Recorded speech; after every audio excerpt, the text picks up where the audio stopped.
नमस्ते। कभी सोचा है कि जिस जमीन पर हम खड़े हैं, जो इतनी ठोस लगती है, वो अचानक इतनी जबरदस्त ताकत से क्यों हिलने लगती है? आज हम इसी को समझने वाले हैं। भूकंपों के पीछे का विज्ञान क्या है, चलिए जानते हैं। तो सवाल वही है कि हमारे पैरों के नीचे की ये जो ठोस जमीन है, ये हिलती कैसे है। सवाल सुनने में बड़ा सीधा साधा लगता है ना? पर इसका जवाब वो उतना ही दिलचस्प है और छुपा है पृथ्वी की गहराइयों में।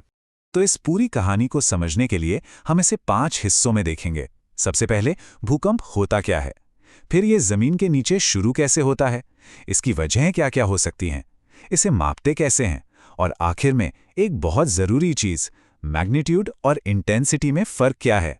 तो चलिए शुरू करते हैं। पहला सवाल, भूकंप आखिर है क्या? देखिए, ये सब ना एनर्जी का खेल है। एक ऐसी एनर्जी जो अचानक एक झटके में बाहर निकलती है।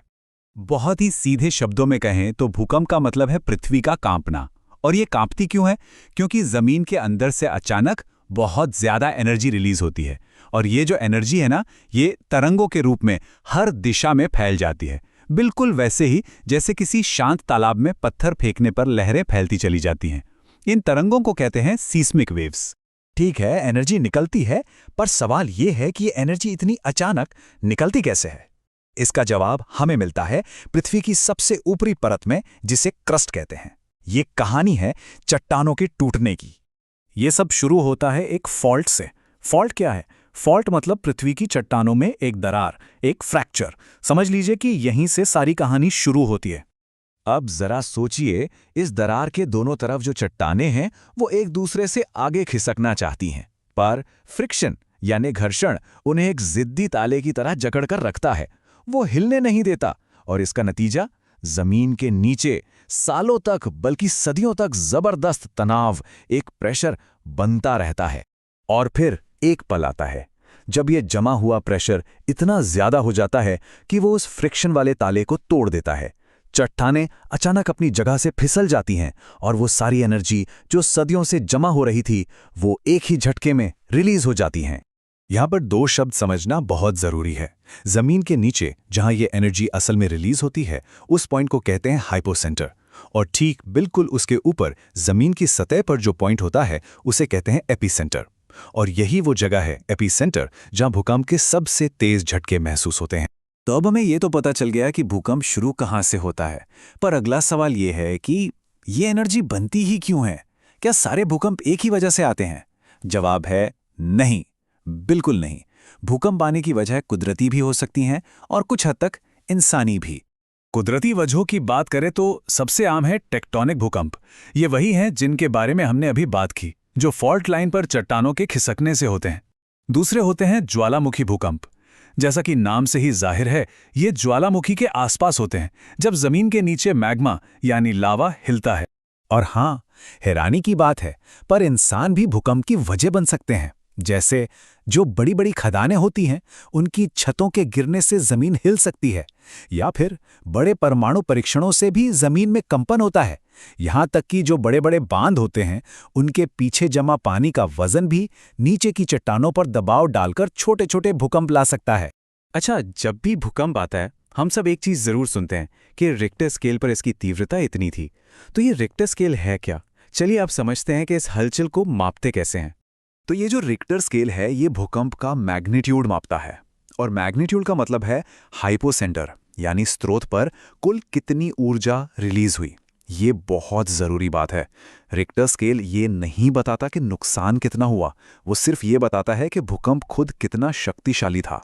रिक्टर स्केल की सबसे कमाल की बात यह है कि ये एक लॉगरिदमिक स्केल है। इसका मतलब यह है कि स्केल पर हर अगला नंबर पिछले वाले से 10 गुना ज्यादा शक्तिशाली होता है। 10 गुना मतलब 5 मैग्नीट्यूड का भूकंप 4 मैग्नीट्यूड वाले भूकंप से जमीन को 10 गुना ज्यादा हिलाएगा। और रुकिए, ये तो सिर्फ जमीन के हिलने की बात हुई। ऊर्जा के मामले में तो ये अंतर और भी चौंकाने वाला है। हर एक नंबर बढ़ने पर जो ऊर्जा निकलती है, वो करीब करीब 31 गुना बढ़ जाती है। सोचिए, 31 गुना। यही वजह है कि मैग्नीट्यूड में जरा सा भी फर्क तबाही को कई गुना बढ़ा सकता है। इस ताकत का अंदाजा लगाने के लिए एक तुलना देखते हैं। एक 6.0 मैग्नीट्यूड का भूकंप उतनी ही ऊर्जा रिलीज करता है जितनी हिरोशिमा पर गिराए गए परमाणु बम ने की थी। जी हां, एक एटम बम के बराबर। अब सोचिए कि जमीन के नीचे कितनी जबरदस्त ताकत दबी हुई है। लेकिन कहानी अभी खत्म नहीं हुई है। भूकंप को मापने का सिर्फ यही एक तरीका नहीं है। एक और तरीका है जो ये बताता है कि उसका जमीन पर, हम पर असर कैसा रहा। और यहीं पर फर्क आता है मैग्नीट्यूड और इंटेंसिटी का। इस दूसरे स्केल का नाम है मर्केली इंटेंसिटी स्केल। अब देखिए, ये स्केल ऊर्जा नहीं मापता, ये मापता है असर यानी इफेक्ट, कि भूकंप का जमीन पर क्या असर हुआ, लोगों ने क्या महसूस किया, इमारतों को कितना नुकसान हुआ। इसका पैमाना I से XI तक होता है। I मतलब किसी को पता भी नहीं चला और XI मतलब सब कुछ तबाह हो गया। तो दोनों में फर्क क्या हुआ? रिक्टर स्केल एक मशीन सिस्मोग्राफ से रिलीज हुई ऊर्जा मापता है और पूरे भूकंप की एक ही वैल्यू होती है, जबकि मर्केली स्केल ऑब्जर्वेशन से यानी हुए असर को देखकर मापा जाता है और इसकी वैल्यू अलग अलग जगह पर अलग अलग हो सकती है। तो सबसे जरूरी बात जो याद रखनी है वो ये है, मैग्नीट्यूड बताता है कारण यानी भूकंप की असली ताकत, और इंटेंसिटी बताती है प्रभाव यानी उसका नतीजा क्या हुआ।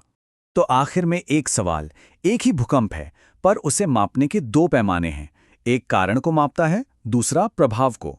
तो सोचने वाली बात यह है कि असल में ज्यादा मायने कौन सा नंबर रखता है, वो नंबर जो भूकंप की ताकत बताता है या वो नंबर जो उसकी तबाही की कहानी कहता है? सोचिएगा।